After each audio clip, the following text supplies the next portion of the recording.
Hare Krishna, Hare Hare, Hare Rama, Rama Rama, Hare Hare. Shri Krishna Chaitanya Prabhu Nityananda, Shri Advaita Gadadhar, Shri Vasari Gaura Bhakta Vrinda. Hare Krishna, Krishna Krishna, Hare Hare, Hare Rama, Rama Rama, Hare Hare. Welcome all. And Leela Moy Prabhu, I just saw your message. I took a quick look. Everything looks fine. I would remove that 111 that you have just before where you have got Sri Govinda Farm Vaishnava Festival. Just remove the 111 before that. Just fine to say it's the Sri Govinda Farm Vaishnava Festival. And now I lost my Zoom. Oh, here we are, back on Zoom. So, Leela Moy Prabhu, late at night. Rupa Nuga Prabhu in an airport by the looks of things. I kind of recognize airport ceilings or roofs. And Dana, no doubt, she's in Florida, sitting in her flat instead of being in Vila Govinda, sitting here on the veranda, in Back to Basics, in person. Dana, hope you're doing well. I so wish I was there so much. One day, by the desire will be fulfilled. Anyway, you know you've got the good wishes of all the devotees. Keep chanting Hare Krishna. There's nothing else to do but to take shelter in the holy name. Really, it is so. Hare Krishna. And say Barupadidi early in the morning. And Nahush or Narottam Nitai. It is perhaps, I think, Nahush. I think is Narottam Nitai. Yes, Narottam Nitai, Prabhu. Welcome. So, dear devotees, let us begin with Mini Vandanam. We're just beginning, and let me see if we are. Oh, it doesn't say we're live on Facebook, but that's probably my Facebook not wanting to refresh. Krishna, Krishna, Krishna, Krishna. Oh, well, maybe it'll come up. Vandeham Shri Guru Shri Yuttapada Kamalang Shri Gurun Vaishnavangscha Shri Rupam Sagrajatam Sahagana Raghunathan Vitantang Sajivam Sadvaitam Savadutam Parijana Sahitan Krishna Chaitanya Devam Shri Radha Krishna Padan Sahagana Lalita Shri Vishakan Vitangscha. And Om Jnana Timirandasya Jnananjana Shalakaya Chakshu Anmilitam Jena Tasmai Shri Gurave Namaha.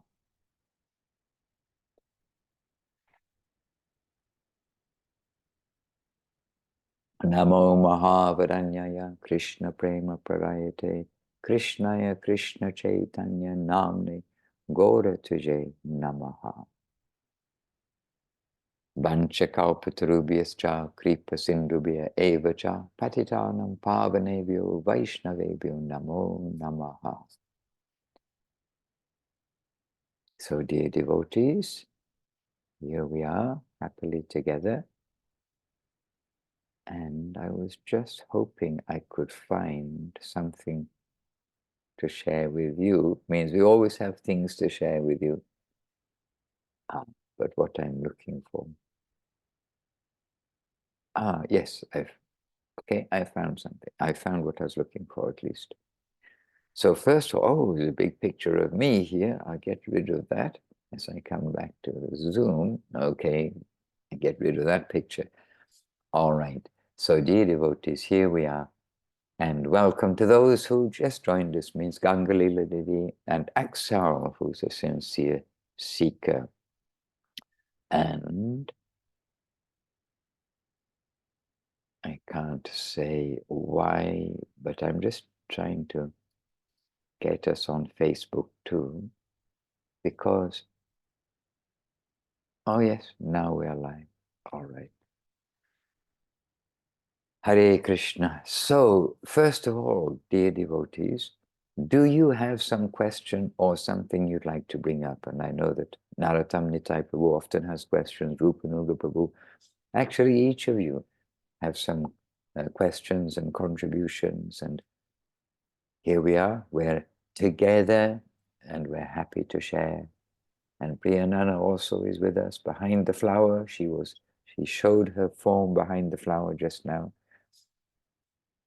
Yes, Rupanuga Prabhu, which airport are you in and where are you going? No, I'm actually working in a big building. But I do have a question. I walked along the river today chanting my japa, and I can do my 13 hours of work so well with the beauty of the landscape. And my question is japa supposed to be chanted when seated, or is it okay to be walking in nature Prabhu, as well? it's definitely okay to be walking in nature, definitely okay to be seated. There's no hard and fast rules. And Right. we also know and witness and have experience that only to be seated, we may be very like unawake, inattentive, but we can be more attentive often when we are walking and we're in nature. As you say, we see Krishna's magnificence everywhere, and we see his magnificence in many things. And we were walking with the devotees or yesterday we were walking with devotees in Harinam Sankirtan.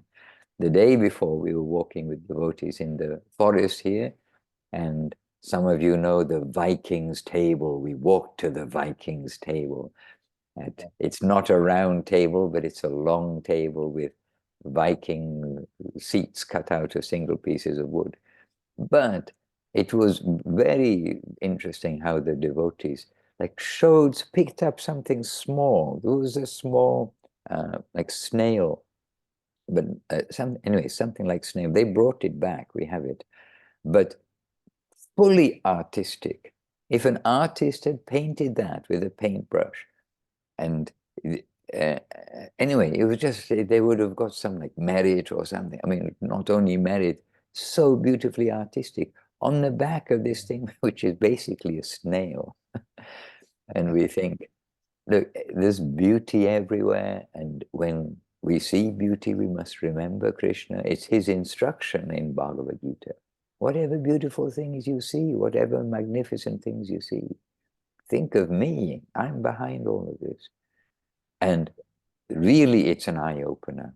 And then sometimes I haven't seen for a long time sometimes, but we've seen those books that have enlargements of something which looks quite insignificant.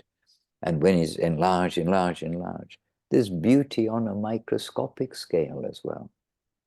So, Prabhu, however is conducive for you to chant the holy name, then to do that. Thank you. Thank But you. try to chant the holy name. Actually, no, so we're not only Yes. chanting our japa, we're really calling Krishna's name. And this is really what we're doing. And of all mantras, the Maha Mantra is the best. We know there are many mantras for this, for that, for everything. But we can chant the Maha Mantra for every occasion, in fact, which is very good for me to know there's such a mantra, because it can get very complicated when they try to teach you lots of things that need this mantra for this mantra for that. Okay, we have the Maha Mantra. We'll take shelter of the Maha Mantra. And for instance, in the fire yagya, there are many, some formalities for the fire yagya after second initiation. Then the men devotees, they have this, the fire and the yagya, the offering of ghee into the fire, etc. At the end of it all, there is the mantra which says, now we shall chant the holy names of the Lord. If there's whatever wrong in this that's taken place in this yagya, knowingly, because we can't pronounce properly, as Gurudev told, but really we can't pronounce properly. We try to pronounce, we try to do everything. But if there's anything wrong knowingly or unknowingly, with this kirtan, let it all that wrong be burnt up. So again, the Maha Mantra comes everywhere. But where is suitable, please you chant. But dear devotees, please do chant. Rupanuga Prabhu, you see, very enthusiastic, a whole life of seeing the world. And then finally, fixed and sure, to chant the holy name. It is the process. It's the place to put our attention at this time. So don't neglect japa, don't neglect worship, don't neglect the things of reading, all these things. Jai Rupanuga Prabhu.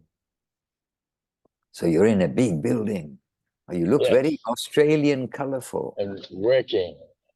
Yes, I'm trying to attract customers with my shirt. Okay. And luckily it's quiet right now where I'm able to speak. But yeah, I've noticed every time I've chanted, even though I'm exhausted through work, I get this energy, and the clouds today looked exceptional while I was chanting, and it came about. I started off the chanting under the same clouds, and they were just clouds. When I came back, the clouds were just so beautiful in the sky, and a definite feeling of energy come through me, even with the lack of sleep, you know. Maha Mantra is the highest, for sure. I love it. Thank you very much. Yes, Rupanuga Prabhu, happily. And on Facebook, I just want to welcome Madhava Prabhu. I want to welcome to Divya Shakti Devi Rasi, a big welcome.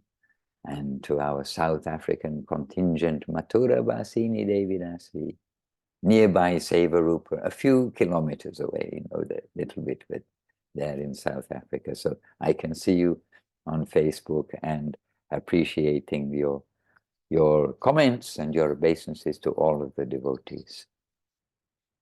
Hare Krishna. And Divya Shakti, I know you have a request. I mean, I know you have more than one request, but I know your heart request, and please don't think that it is forgotten. In fact, almost every day I'm thinking about what you're asking. So let us see what will be. But really, our attention to our devotional life, wherever we are, this is our necessity. And anything that we do really must be tried to be favorable for spiritual life. And we have to live our life by this standard of accepting the favorable, rejecting the unfavorable, and continuing steadily. So Divya Shakti, actually, she's on Facebook. Maybe she wants to keep a little bit quiet there, so I'm giving away that you're with us too. But we're happy to have you with us. And when we remember the servitors of Gurudev and the service they have done and continuing in separation, then we also, as the British say, take off our hats to the Vaishnavas. And Divya Shakti is one of these Vaishnavas who's done so much in the time of Srila Gurudev and continuing steadily. Hare Krishna. All right, so Rupanuga had a question. Dear devotees, any other question or contribution from you this time? Please, Gurudev, check the chat. We have 2 questions. Check the chat. Yes. Okay, 2 questions in the chat. Oh, no, long. Oh, not long. So, Narottam Nitai Prabhu, yes, you do have a question. I thought you may have a question. Happily, if you would like to answer this question, Maharaj, what are the glories of glorifying devotees? Oh, that's a good one. Especially exalted devotees, in terms of helping attain the mercy of advancements in Krishna consciousness. Well, to glorify the devotees is the practice of spiritual life in reality. Because Krishna really is far away, in the sense that, you know, we hear about him and we read about him, and unfortunately, really, Krishna is somewhat within our imagination. We have some idea of what he looks like, of his threefold bending form, like this. We have some idea, and we can repeat the glorification of those who know him. So we, in other words, by repeating the glorification means in Chaitanya Charitamrita, in Srimad Bhagavatam, in various places, in the books of Gurudev, Guru Maharaj Srila Prabhupada, their own glorification, they are telling us what Krishna looks like. They're telling us his nature, they're telling us his reciprocation, they're telling us of their pastimes, his pastimes and the pastimes of his associates.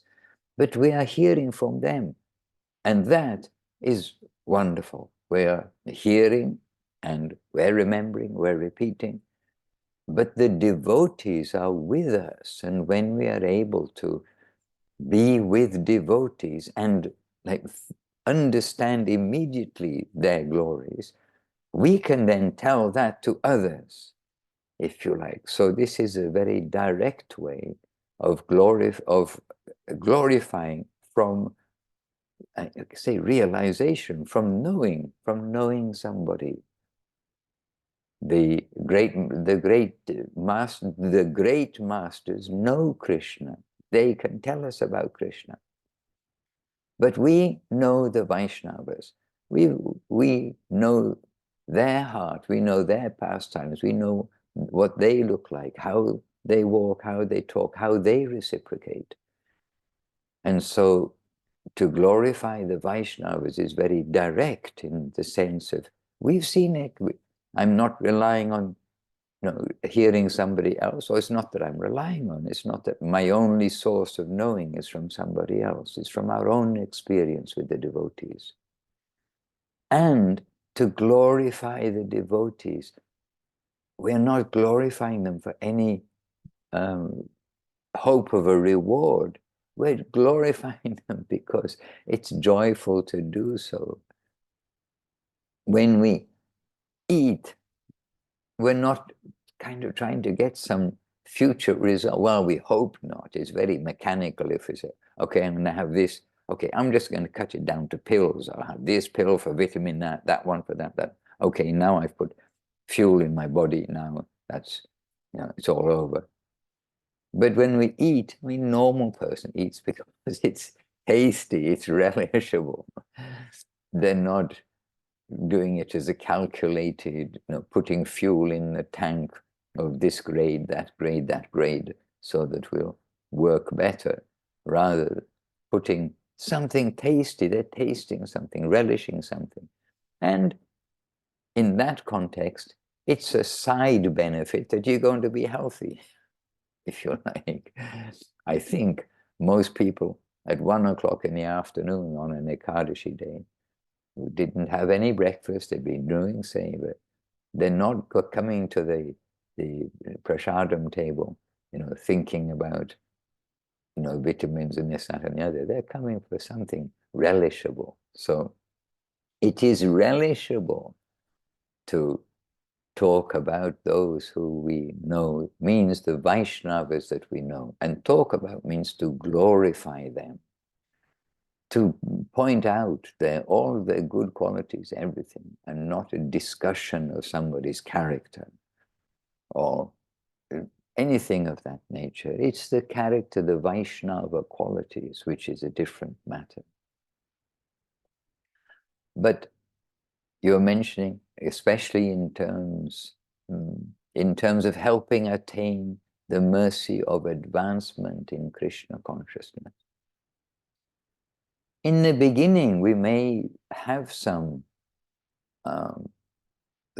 motivation like this, that, oh, okay, it'll help me advance. If I glorify the devotees, it'll help me advance.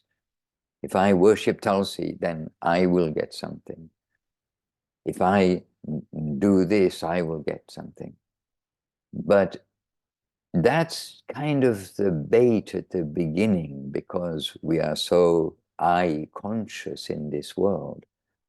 And so we're getting assurance from everywhere that you will benefit by doing those things. Don't think that these things will be harmful to you.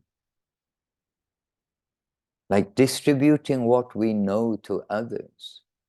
Guru Maharaj points out, it's not that if we distribute what we have, if we tell others about Bhakti, if we tell others about Gauranga, if we distribute what we know, it's not that we lose that, but what we have will be increased.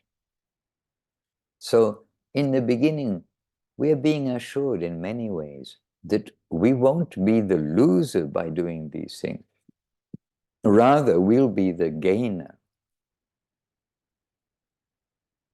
Rather, we'll be the gainer. So in the beginning, because ever since we are 0 years old, I mean, even 0 days old, 1 day old like this, we've been somewhat self-centered.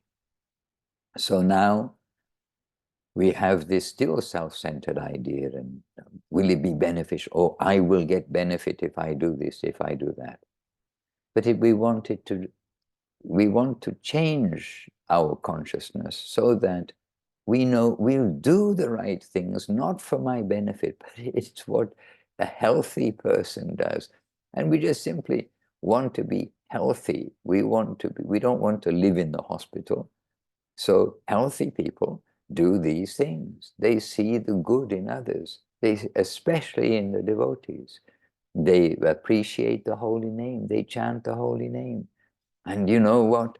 As they chant the holy name, they become so healthy that they want to chant the holy name. It becomes relishable. The disease goes. And then it becomes into the realm of, we want to do these things because it's relishable. We want to take sandesh and laddu and jalebi and all sorts of good things which come from the best sweet makers. We just had some very good jalebi and laddu and these things which have been come by the grace of the Vaishnavas. And then you're taking that not as medicine. We're taking that because it tastes so good and it's relishable. But in the beginning, we may be, if we have jaundice, we're taking those things as medicine, and then, oh, they don't taste good because sweet things taste bitter. So there are many inspirational things within the scripture that says you will be the gainer if you do this. But sooner or later, we hope that all these things, the process of the chanting the holy name, chanting the glories of the Vaishnavas, chanting the glories of the Lord, they'll all be sweet, attractive. We will want, when we hear there is some sweet somewhere, oh, okay, can I have some, please? We'll see whether we are fortunate to receive some of those sweets. So this is my answer. What are the glories of glorifying devotees? The glories are, it's very sweet, very relishable. We should want to taste those sweets and have those sweets. And okay, that's my answer. Short question, and I made it a bit of a long answer, but there we are. And we want to help others. Helping others is more relishable than helping oneself. And we want, and as Srila Guru Maharaj told, we want to help increase our own faith and increase the faith of others. And Srila Gurudev, he would see the good qualities, the good Vaishnava qualities in everybody who came. And Gurudev saw, if they come in through the door, if they're coming in front of me, they must be Vaishnavas. So they have some Vaishnava quality. And yes, they may have so many, not may have, everybody, you can say, by living here, certainly has other qualities which may not be exactly in the Vaishnava list. But Gurudev would see the Vaishnava qualities like the embers in the fire. We're just finishing winter, so maybe we won't have any more fires. I think still 1 or 2 morning fires here, but in the fireplace, in the morning time, sometimes it looks like there's no fire, just dirt and soot, ashes. But when you look inside, and then you see some little red is inside. Then they fan the little bit of fire, the little red part. They put some kindling, they fan, and the fire is there. It just needs fanning. So Srila Gurudev was like that with the devotees, with us all. He sees a little bit of devotional part there, and he fans that. He gives nourishment to that. So, and another thing that comes to mind, Gurudev would say, I am not a flatterer. I don't just flatter people. I'm strongly saying, I am not a flatterer. I see these qualities in devotees and I say it. Why will I not say it? We are not envious in the qualities of others. We are happy to glorify that. And envy is one of those things on the list of things we need to leave behind. Absolutely, not only leave behind, demolish completely. And as Srila Guru Maharaj says, what do we do with these things that we clean out from our heart? We get all that dirt and then we burn it. Burn it in the fire of Harinam Sankirtan. So, I mean, so many beautiful expressions by Gurudev, by Guru Maharaj, by Srila Prabhupada, always to encourage us.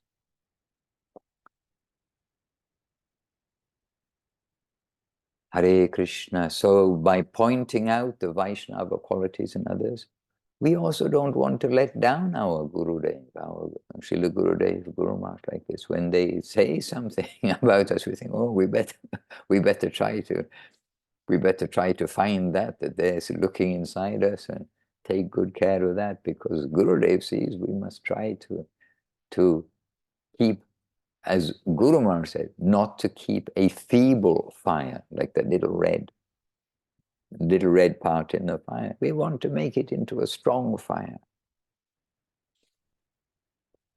So chanting the glories of the devotees then will be helpful for them if we chant in the proper way. That we also, when we find devotees who've got exceptional qualities, we do want to keep them with their feet on the ground, so that our intelligence, our smartness, our extra capacity doesn't lead us into an ego zone. It must lead the devotees into the savor zone more and more. That, oh, I've been given these qualities by Krishna, but I must use them for him. And those who have much capacity can do much savor. Those who have less capacity may apparently do less savor, but according to that lesser capacity, they may be using 100% of the lesser capacity. And somebody who's like exceptional may be using 20% and 80% using for some other purpose.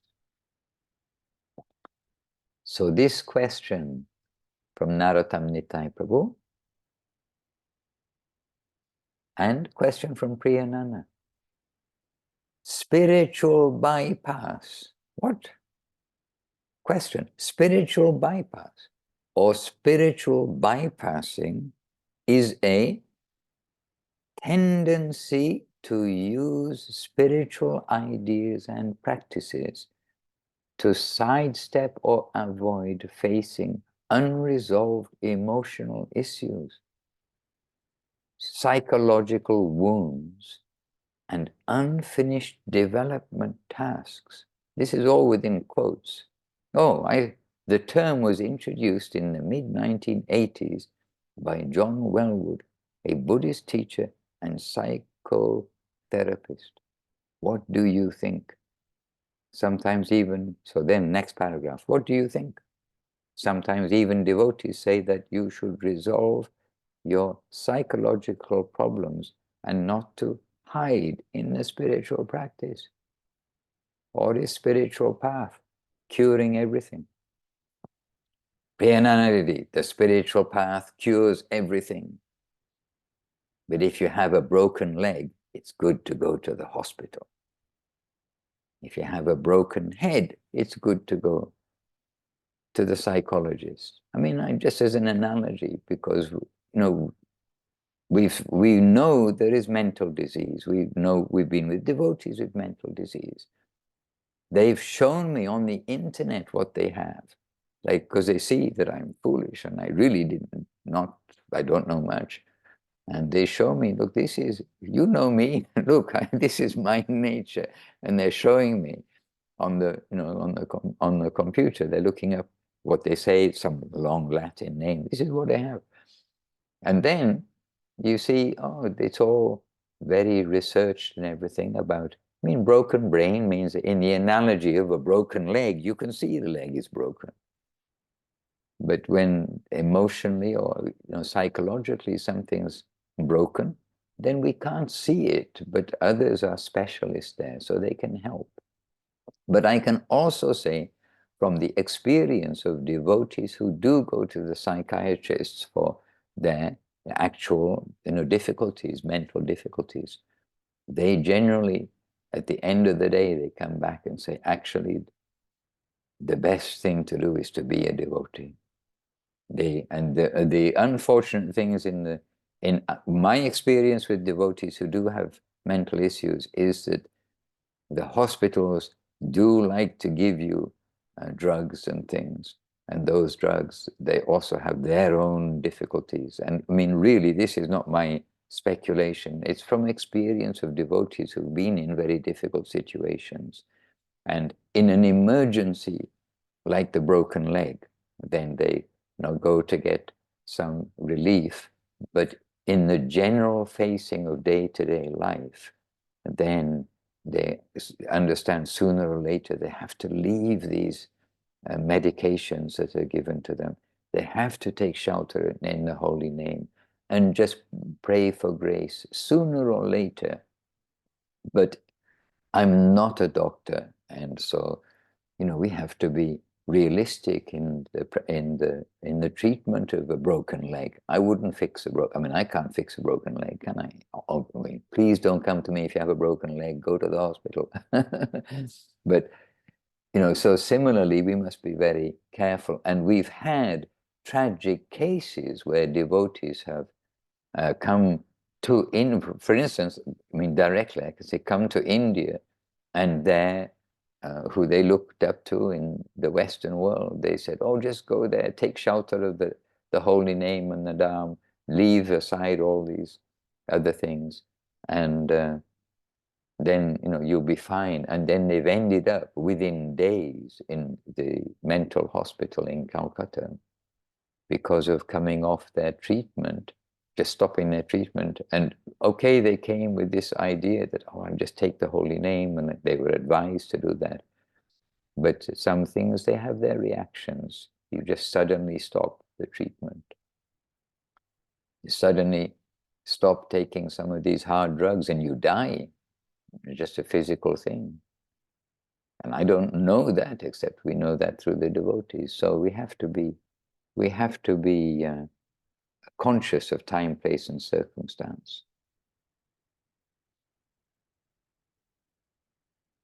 But you're quoting somebody, you're quoting somebody, and I don't know who they are, I don't know anything, but I have met authors of books about psychology and about, the meditation and things. I've met authors in the past, and you meet them and you're told such and such, and really they're people who we can't really have a conversation with for more than 2 or 3 minutes without just thinking, they don't have the basic understanding that Guru Maharaj and Gurudev Srila Prabhupada have given us, that Mahaprabhu has given us. And they've got so many speculations. And to be Buddhist, I mean, really, when we hear what is Buddhism from Guru Maharaj, Buddhism in the sense of really avoiding all karma and doing many things, and then we see what is the practice of Buddhism, we have to say, that's not quite what we heard from Guru Maharaj. And when we talk with Buddhists, we also find they don't generally, I mean, this is a general lay Buddhist that we don't know. They don't really seem to have the idea of Buddhism that's being given to us. And given by Buddha, and no doubt, the thing is, we have no doubt that what Guru Maharaj teaches us about Buddhism, it's correct. He's not saying some hearsay. He's saying what Buddha taught. And after all, Buddha is mentioned in Srimad Bhagavatam. So before we read a book, before we start floating in the sky with some far-out phrase from some Buddhist monk, then we need to try to see who actually is writing these things. And even then, we've got so many expressions, so many posters covering all of our walls and the ceilings of Vila Govinda ashram and of every ashram we go to. Every day we print out 3 posters. They're now like wallpaper from the if you buy a house from the 19th century or something, then you want to renovate it, you find there's wallpaper over wallpaper over wallpaper. Oh, look at all this wallpaper. So our posters are so thick on the walls. We've got like layer after layer of posters everywhere about expressions from Guru Maharaj and Gurudev to give us life, to give us energy. Hare Krishna. I have a file called posters. Here it is. Click posters.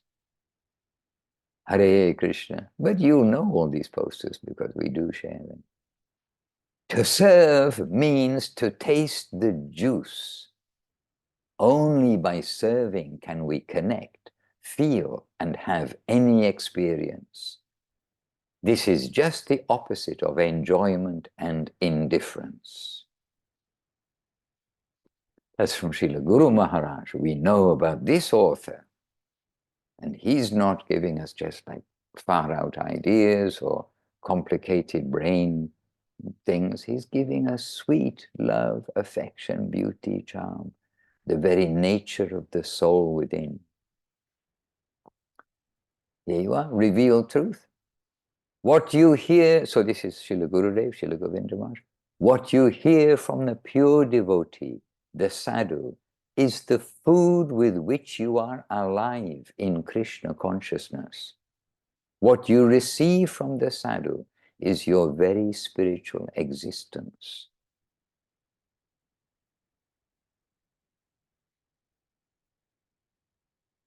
And here's one from, from this morning also, in the sense of, it's Srila Gurudev, continuous, attentive chanting will attract the grace of the holy name to mercifully clean our hearts, remove all our obstacles, and excuse our offenses. Anyhow, you're giving a quote from somebody from somewhere who we don't know anything about, and you can ask them about their quote, but you can ask me about Guru Maharaj and Gurudev's quotes. And another thing, okay, but I can also think in another way that Srila Bhaktivinoda Thakur said that no book is to be just thrown out and disregarded. It's a stepping stone for other thoughts. So in a broader sense, we can say that we read something from thinkers, because this person obviously is a thinker, who you're quoting from is a thinker. And we can look at their thoughts and then see them, fortunately for ourselves, in relation to Gurudev and Guru Maharaj, and not to throw out the baby with the bathwater, as the English expression goes. I don't know whether that's everywhere. When you throw out you have a tub, you got a baby in the tub and the dirty water. Of course, you're going to throw out the dirty water, but don't throw out the baby as well. So, in amongst the esoteric expressions and everything, there may be some good thought to help us to see the grace of the Lord, to see the presence of the Lord. And also, since welcoming those who I can see on Facebook, I just want to welcome definitely and with obeisances to Jagamohini Devi Rasi and to Sumangala. I can see them both. They're sending obeisances to you all. And Sumangala saying, she's got an obeisances in her heart. She's saying, I'm taking the medicine, the Maha Mantra. Well done, Sumangala.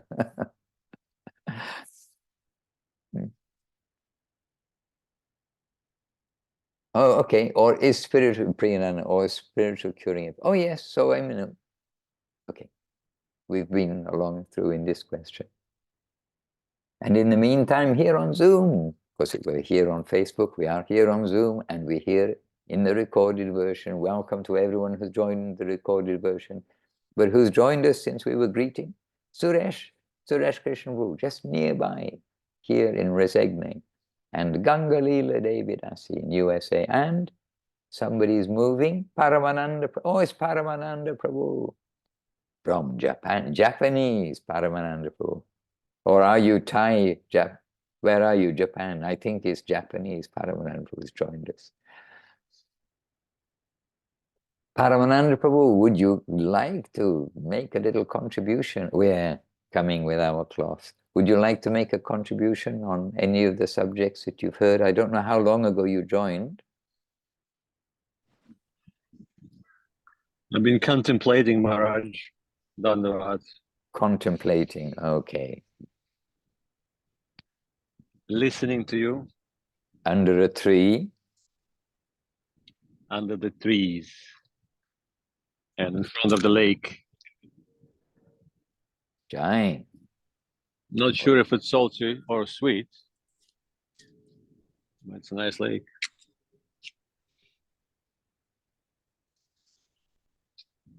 I don't know, what was the Narottam Nitai Prabhu's question, Maharaj? I joined when you started answering it, but I didn't hear the question. Okay, it's a short question, and Prabhu is asking, what are the glories of glorifying devotees? Actually, I mean, it's so beautiful. And actually, that's a nice expression. The glories of glorifying the devotees. So what are the glories of glorifying the devotees, especially exalted devotees, in terms of helping attain the mercy of advancement in Krishna consciousness? And actually, Prabhu, I maybe did not address the part of when he says especially exalted devotees. And perhaps I was addressing it more generally. So if you fill in that gap, that would be also very good for us all. What if the exalted devotee is not revealed himself? Then Srila Govinda Maharaj used to tell us we have to be very careful about it, because Vaishnavas are not always revealing it themselves, and I mean, they don't reveal themselves as exalted personalities. They're always taking a very humble position. So we have to be, in general, I mean, just to start, it's the most glorious. What are the glories? The most glorious glory, it is to glorify the Vaishnavas and exalted devotees. But again, coming back to that, I mean, we have to be very careful of who is exalted. I mean, how do we judge who is the Vaishnava? And if again we hear Srila Govinda Maharaj, we read revealed truth, we will find out that it's extremely difficult and quite often impossible for a certain levels of advancement to actually recognize who is the Vaishnava and to differentiate who is the Vaishnava, who is not a Vaishnava, to understand who is the beginner, who is the middle, who is the highest, all of that. We hear about it a lot, but we have no capacity to recognize that. I mean, some capacity is there. I cannot say I have no capacity at all, but some capacity is there. So always need some guidance. There are simple ways, of course. So Srila Govinda Maharaj used to tell us we have to be very, very careful and show respect to everyone, following in the line of Mahaprabhu's advice. That's the safest position for us. And if we see a devotee, that's Rupa Goswami, if we see a devotee who is just, we can say in our eyes, he's just a beginner. But again, what do we know about his background? What do we know about his future advancement? What do we know about his relationship with Krishna? And what are the Krishna's plan for his devotee? We have no idea. So in that light, we have to offer him all the respects we have.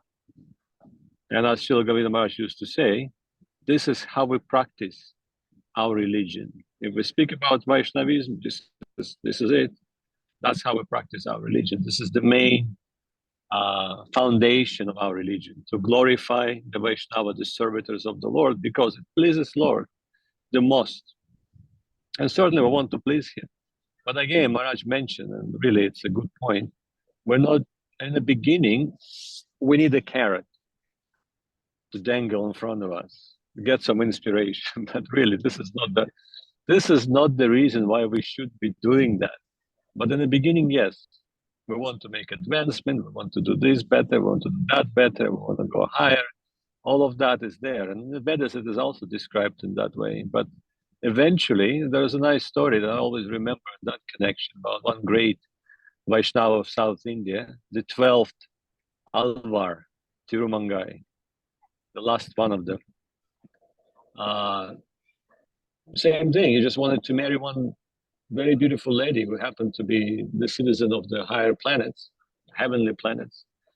And she said, well, I will marry you if you feed the Vaishnavas for 1 year. And he said he was a Maharaja. He said, yes, can do that. So he was very much in love, very much attracted by that lady. And I bet she was very beautiful, very attractive. So he started feeding the Vaishnavas. But, after a month, 2 months, 3 months, he sort of forgot about why is he doing that. He developed this taste for seva, for the Vaishnavas. And it just went on and on. It's a long story, but anyway. So he basically became a very dear devotee of Lord Narayan. Let's just put it that way. We did so much seva for him, but it's all how it started. So we have to be careful. And Priyananda's question, or quote, like you said, we have to be very careful quoting people we don't know much. And if we have some strong position in understanding of Vaishnavism ideals, especially what given by Srila Guru Maharaj and Srila Gurudev, then we can see Srila Prabhupada, of course, and everyone else, all our Guru Varga, then we can see everything in a certain light, clear light.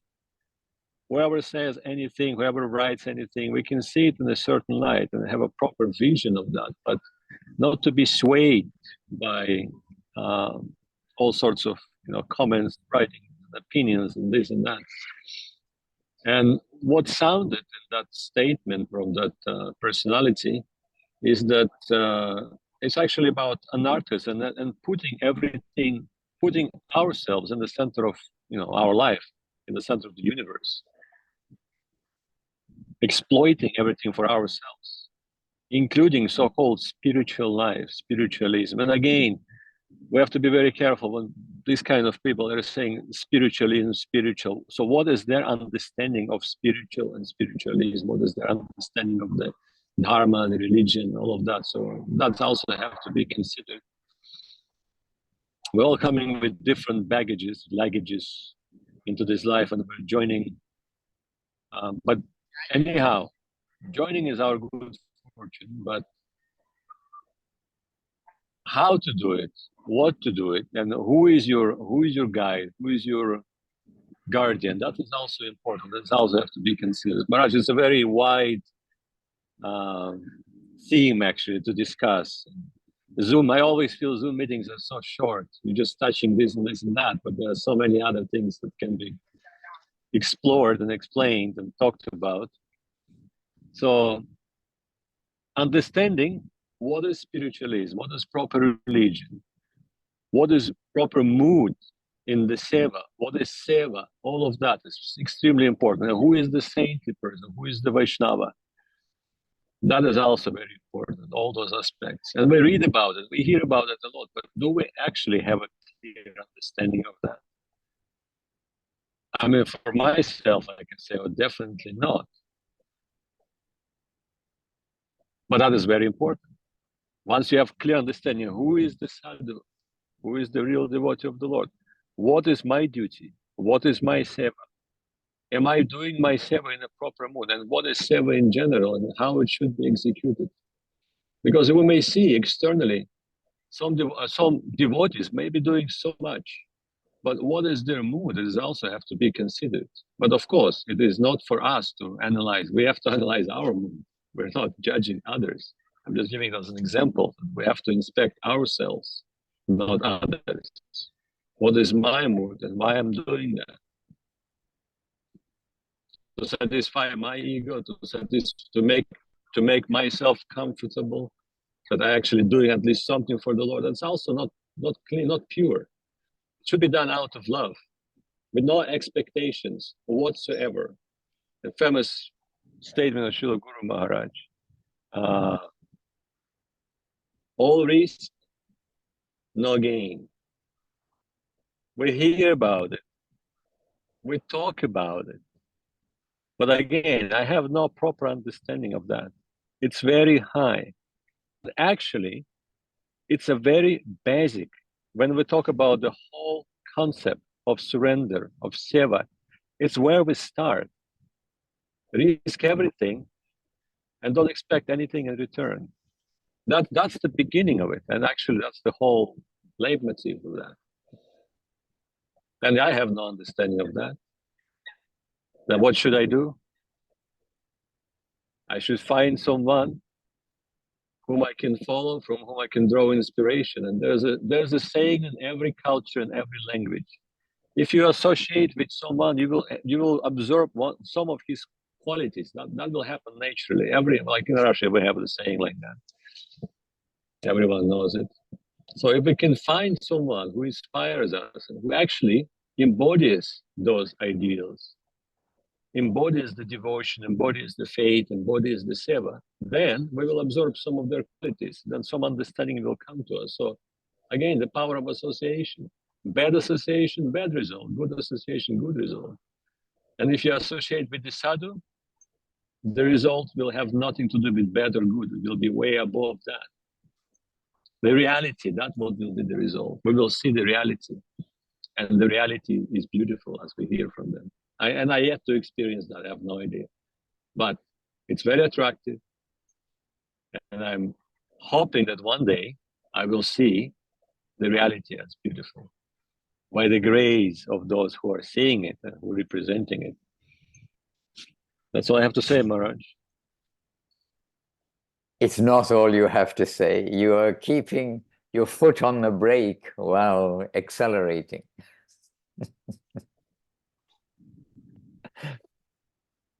Hare Krishna. Okay, so now you brought your car to a stop. All right, I understand, with your foot on the brake. Prabhu, very clear and waking us up. And another thing that right at the end, Priyananda's question is about the psychological thing and how we're just hiding behind spiritual practice, this kind of idea. Then she says, or is the spiritual path curing everything? Well, I can say, yes.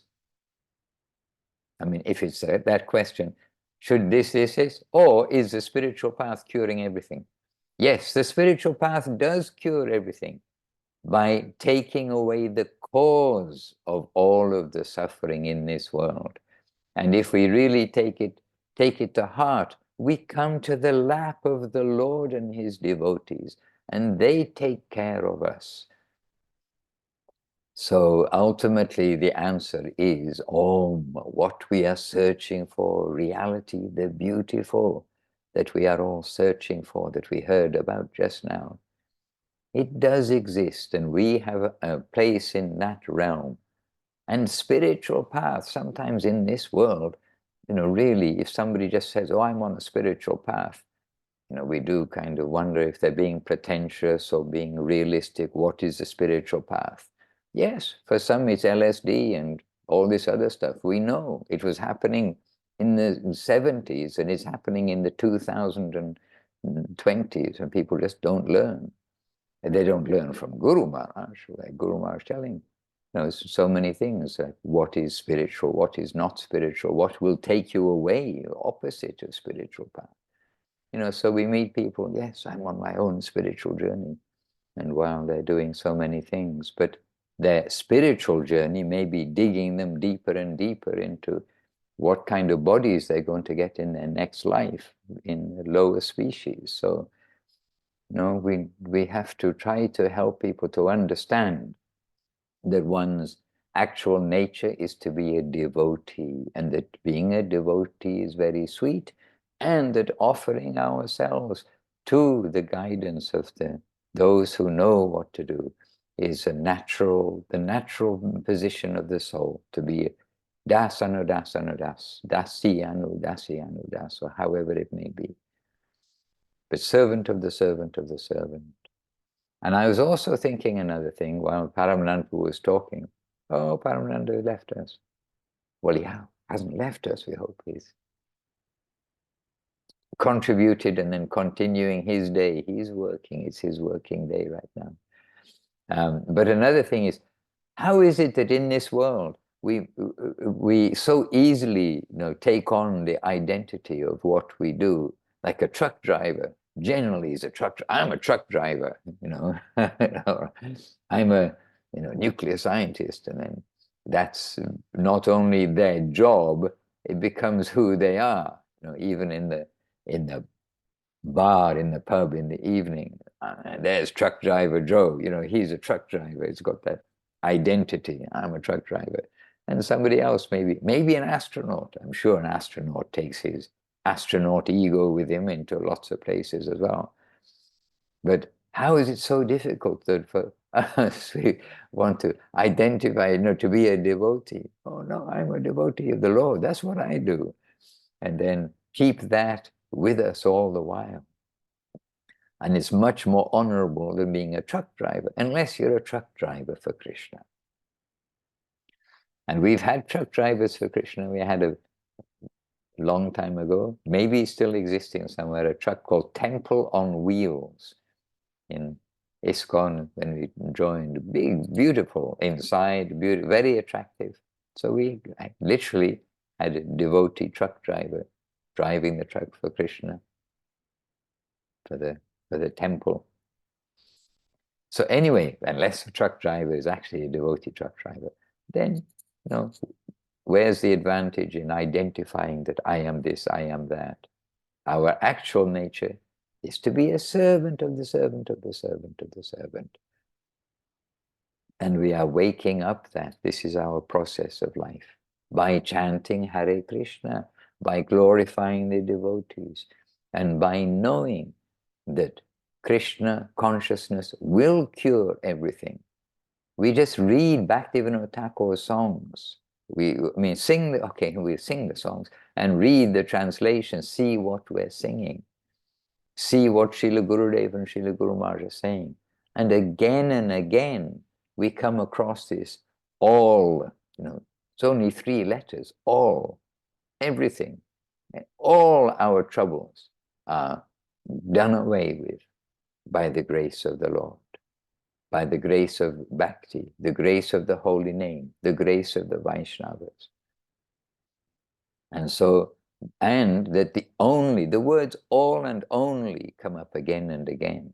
Like the only way to actually enter into our home is through seva, through service, through knowing that I'm a servitor and not the master, not the center. And that applies everywhere, including Vaikuntha. We Hare Krishnas tend to think about Krishna and think, oh, everywhere else is, no, it doesn't, no, that's not what we want. Which is true. When we've been given the very best, why will we take less best? It's still best, but less best. But to enter to Vaikuntha, we must be a servitor, not with our personal ambitions and seeing things for our own personal and joy and benefit like that. So everywhere in the upper realm, we need to be a servitor. So being a servitor, it's the natural position of who I am, I hope to be, and I am inside, just simply a servitor. What can I do? What can I do? And then this word only comes up, that only by service can we enter into our land of beauty, charm, love, and sweetness. Only by being a servitor can we get actual mukti, liberation. Liberation means entrance into the positive world, not just relief from the suffering and relief from the physical pain, the mental pain, the pain of the material world.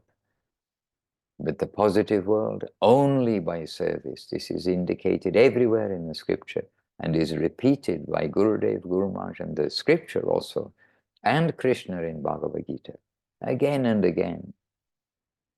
And all our material troubles will go away. Everything, all the reactions, all the troubles, all the cause of troubles, taking things out from the root, everything will go away. And Mahaprabhu is the most, all these words are very simple words to say, but most magnanimous to deliver the most fallen. So when we just look at a few of these expressions that we actually become so familiar with, we sort of forget to see that, yes, most, all, everything, and only, these are words which it means. Think about the meaning of the word, and then we will see that we're in this most fortunate time of the grace of Mahaprabhu to shake us, wake us up to that we are a servant, a devotee of the Lord, and that only in Kali Yuga, not only, no other way, no other way, no other way. That's essentially 6 times saying the same thing. The holy name of the Lord is going to be our process to go. And how will we get that? Through the devotees.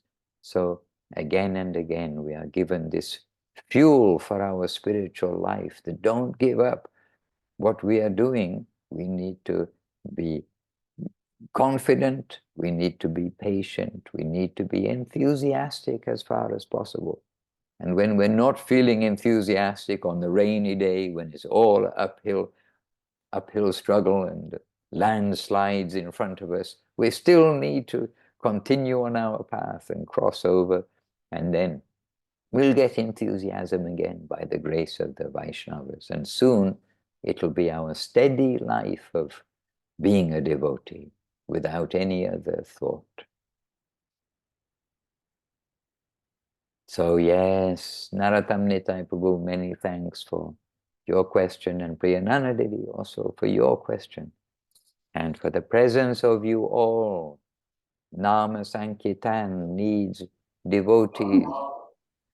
Maharaj, can I just say something? Yes. I just wanted to add that this was a quote from Wikipedia. I mean, it's not like some philosopher I got attracted to. I just caught this term, spiritual bypassing, and I thought, like, sometimes you just come over things like this. So I just presented the idea, and as Paramananda Prabhu said, I'm not like God.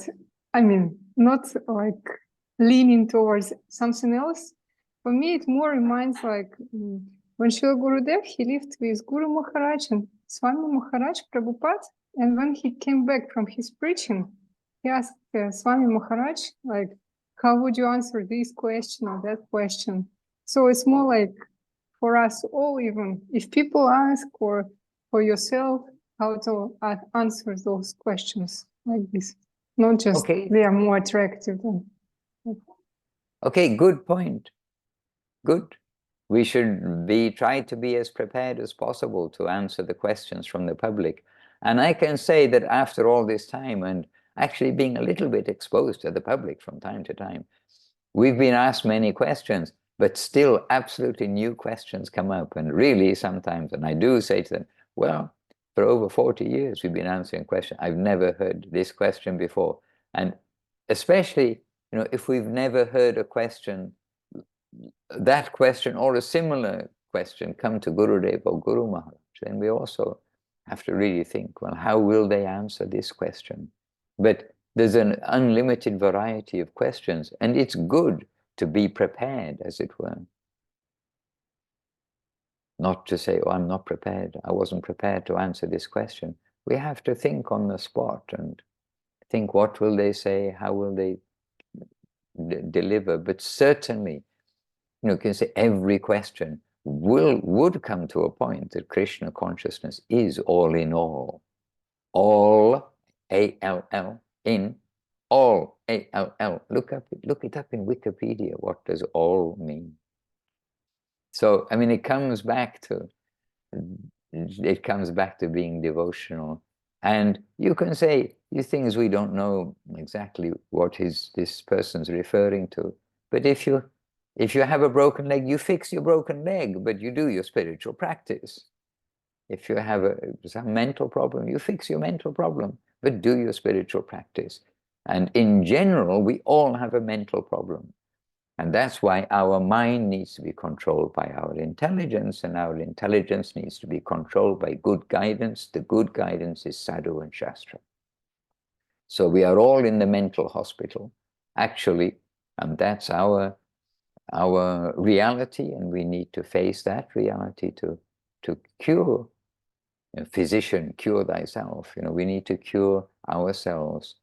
But it's not a selfish campaign, because what is the cure is to help others be cured by showing them where is the medicine, where are the doctors, come here.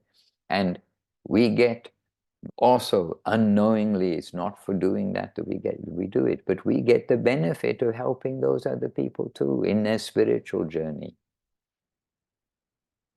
So the natural thing, most natural thing, is to be a devotee. So dear devotees, stay as devotees, increase your devotion, and soon enough this world will be trash, as Guru Maharaj says. It will be turned into trash. We won't have any attraction. What glitters is, even if it's gold, it's not the gold we're looking for. We're looking for upstairs gold, self-effulgent, no need for sun or electricity. Even the gold of this world needs the sun or electricity to show its brightness. Not chintamani stones, etc., which the whole of Goloka is made of. Read Brahma Samhita, it's very good for you. Read it again and again and again and again and again. It's very good for you. As Gurudev says, somebody who reads Brahma Samhita never forgets it. They think, oh, I read this book, Brahma Samhita. Okay, oh, look at our time. Someone's been oiling the clock. So, dear devotees, on Facebook, on Zoom, on the recorded version, wherever you may be seeing it, and by heart here with us all around the world, from exhibition halls in Australia to dark flats or dark outside flats in Brazil, all across the world, we've got our devotees happily chanting the glories of the Vaishnavas, happily, for no reason except to chant the glories of the Vaishnavas, and to engage in service happily, but for no reason except to engage in service and to chant the names of the Lord happily, for no reason. And it's happy to chant the names of the Lord as the advice of our masters. Our masters, Jai Srila Bhakti Sundar Govinda Dev Goswami Maharaj Ki Jai. Jai Srila Bhakti Rakha Sridhar Dev Goswami Maharaj Ki Jai. Jai Srila Prabhupada Srila A.C. Bhaktivedanta Swami Prabhupada Ki Jai. Bhagavan Srila Bhakti Siddhanta Saraswati Thakur Ki Jai. Shri Rupa Nuga Guru Bhaga Ki Jai. Shri Harinam Sankirtan Ki Jai. And all the assembled devotees Ki Jai. All the worldwide devotees Ki Jai. Shri Harinam Sankirtan Ki Jai. Nitai Gaura Premanandi Hari Hari Bo. Vancha Kalpatarubhyascha Kripa Sindhubhya Evacha Patitanam Pavanebhyo Vaishnavebhyo Namo Namaha.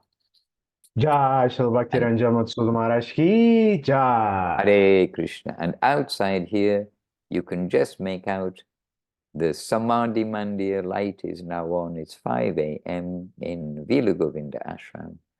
And soon everyone will be waking up and chanting Hare Krishna. We come out here each morning at 5 a.m. to chant japa together for an hour before Mangalati, which here is 6:15 because we have neighbors. And so our morning is starting in Vila Govinda. Please join us by heart. Chant Hare Krishna. and be happy. Nitai Gaur Premanandi, Hari Hari Bol. Dandavad, dear devotees.